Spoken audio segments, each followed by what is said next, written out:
Fala pessoal, tudo certo? Meu nome é Giacomo Degani, eu vou ser o professor de vocês do módulo de Facebook, mas eu gravei aqui duas aulas curtinhas para colaborar com esse módulo de fake news também. Na primeira aula, a gente vai falar sobre o Sleeping Giants, que é uma iniciativa que nasceu nos Estados Unidos, mas ganhou muita força no Brasil, e eles atacam os grupos de fake news diretamente na fonte de receita deles. Eles expõem marcas, principalmente no Twitter, que estão apoiando esses sites de fake news através de investimentos de mídia, principalmente no Google. A gente vai falar um pouquinho sobre isso aqui nessa primeira aula, então espero que vocês gostem. Vamos nessa! Primeiro, eu queria conversar com vocês sobre a iniciativa do Sleeping Giants, né? Para quem ainda não conheceu, é um grupo, uma iniciativa de um publicitário norte-americano.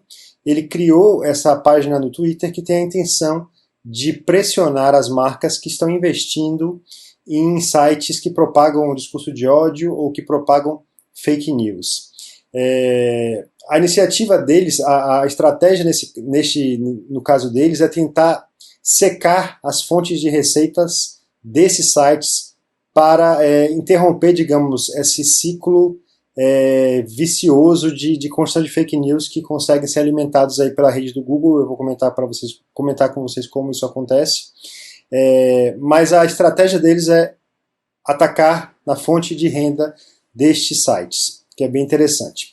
Bom, vocês devem ter acompanhado das últimas semanas que o Sleeping Giants ganhou a sua versão Brasil. E é bem curioso, mas a versão brasileira do projeto já é maior em termos de seguidores do que a versão norte-americana. Então, de fato, o projeto tem ganho muita força aqui e apoio da imprensa também aqui no Brasil, né? Então, esse aqui é a página deles, né? Como vocês podem ver, hoje a gente tem mais ou menos 357 mil seguidores apenas no Twitter. E ele segue a mesma estratégia norte-americana de pressionar os sites, pressionar as marcas brasileiras que estão investindo em sites de fake news e de discurso de ódio. Então eles fazem uma abordagem muito direta para cada um dessas marcas. Então aqui um exemplo. Olha. Olá PUC, tudo bem? Acreditamos que instituições a serviço da educação são grandes aliadas no combate à disseminação de informações falsas. Infelizmente, encontramos seus anúncios em um site que propaga fake news e discursos odiosos. Por favor, bloqueiem. E assim como eles estão fazendo aqui com a PUC, eles vão fazendo com cada site, na intenção de que um por um vá deixando de anunciar naquela página e até que seque completamente a fonte de renda desses sites. E tem funcionado. O Jornal da Cidade, eu acho que foi a primeira vítima do Sleeping Giants Brasil, que eles conseguiram de fato secar ou chegar muito perto disso em relação às fontes de renda que eles têm, não é? Aqui mais alguns exemplos, né? Olá Unimed, tudo bem? Em um momento tão preocupante para a saúde, acreditamos que as empresas como você não devem contribuir com sites que promovem a desinformação, principalmente em relação à pandemia. E aqui, para vocês darem uma olhadinha mais de perto, é o site Brasil Sem Medo, por exemplo, e aqui a gente consegue ver uma propaganda da Unimed em meio ao site com o rosto aqui de Olavo de Carvalho, por exemplo, né? Então essa estratégia um por um, atacar um por um, que eu entendo como uma estratégia bem midiática e pressiona de fato todas as empresas a entrarem nesse movimento, correto? E aí, o que está acontecendo, o que é mais comum, as empresas de fato vão lá e respondem ao Sleeping Giants. Então aqui, olha, vamos ver um exemplo com as girafas, né? Girafas Oficial. Eles responderam: olá, Sleeping Giants, agradecemos pelo aviso, nós não compactuamos com qualquer tipo de veículo que dissemina fake news e já estamos trabalhando para ajustar todas as campanhas. Estamos juntos nessa luta. E aí o Sleeping Giants vai agradecê-los pelo que eles têm feito. Então esse é o mecanismo que eles têm trabalhado e parece ser bastante efetivo aqui como um projeto inicial. É uma iniciativa, eu acho que é algo que vai colaborar muito aí com o cenário, porque de fato ele ataca grandes quantias financeiras e isso pode desestruturar os gabinetes de ódio, né, que é o que a gente tem acompanhado um pouco. Mas o que eu acho importante comentar com vocês, como é que isso acontece, né? Não necessariamente todas essas marcas estão investindo diretamente nesses sites, né? Porque como é que funciona o mecanismo do Google? E aqui é basicamente através do Google que esse tipo de anúncio está acontecendo. O Google, quando o Google começa a estabelecer o seu modelo de negócio, a gente migra um pouco de um formato que você investe necessariamente em um site. Então, antigamente era muito comum você vai comprar um banner dentro de um site famoso, você vai comprar um banner dentro da Folha de São Paulo para veicular a sua campanha.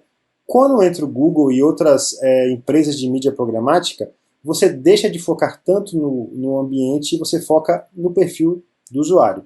Então você vai dizer para o Google, olha, eu quero atingir pessoas com entre 20 e 40 anos, que tem uma tendência de consumo de alto poder aquisitivo, que normalmente gostam de esporte, que acessam sites de esportes, e aí você vai dando para o Google várias sugestões de que tipo de público você pretende alcançar. E o Google, ele não olha, supostamente, para o site, e ele vai olhar diretamente para o seu usuário, não importa onde ele esteja. E aí tem alguns formatos que são clássicos de remarketing, né? Vocês já devem ter visto aquele tipo de anúncio que você entra no site do Mercado Livre, vê algum tipo de peça lá, depois você vai direto para o site, para qualquer site, e aqueles mesmos anúncios te acompanham.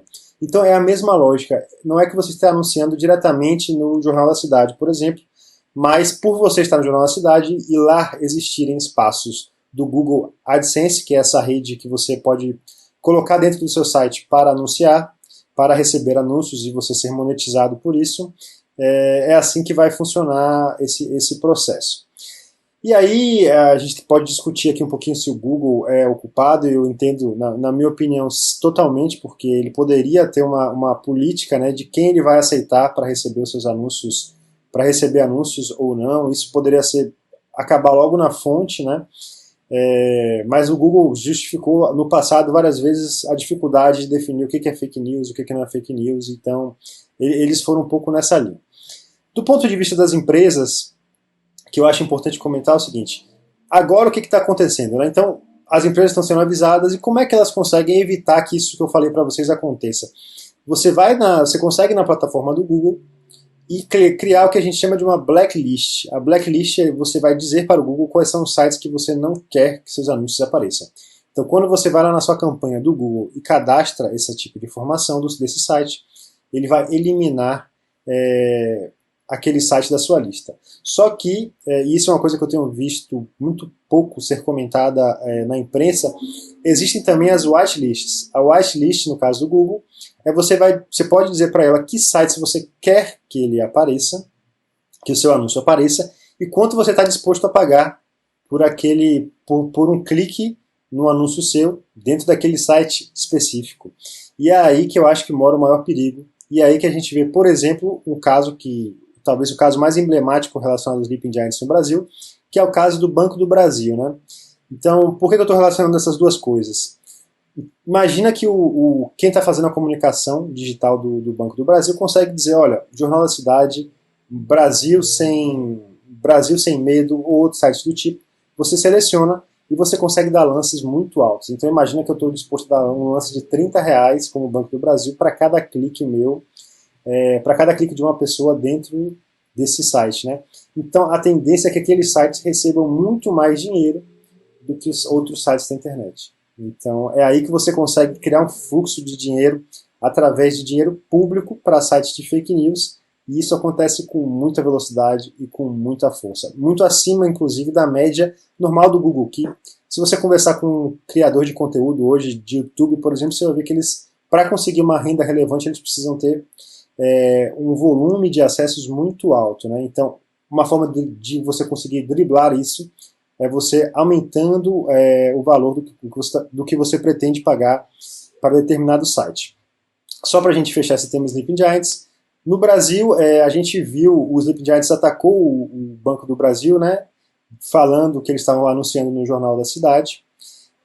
A primeira reação do Banco do Brasil foi tirar o anúncio daquele site, mas aí a família Bolsonaro atuou, né, e hoje o filho, o diretor de marketing do Banco do Brasil é o filho do Hamilton Mourão, e o que aconteceu ali foi que eles recuaram logo em seguida, né, então por ordem da família Bolsonaro e da Secretaria Executiva de Comunicação do governo. Eles voltaram, anunciaram que voltariam a anunciar, porque o Sleeping Giants historicamente tem um viés de esquerda, e aí começou a discussão. Felizmente entrou o TCU nessa conversa e obrigou o Banco do Brasil a suspender os anúncios dentro desse site, até que uma comissão de avaliação de que sites podem ser, que podem receber investimento público, né, ou não, deveria ser apresentado pelo Banco do Brasil, pelo governo, para o TCU, e aí, até então, eles conseguiram suspender um pouco esse movimento de investimentos, e eles falam de cifras de 120 milhões de reais do governo federal investindo e irrigando esses exemplos de sites de fake news. Então é por isso que é assim que se consegue transferir facilmente dinheiro público para financiar sites de fake news. E essa iniciativa do Sleep Giants é muito bem-vinda e eu acho que ele pode colaborar bastante com esse processo.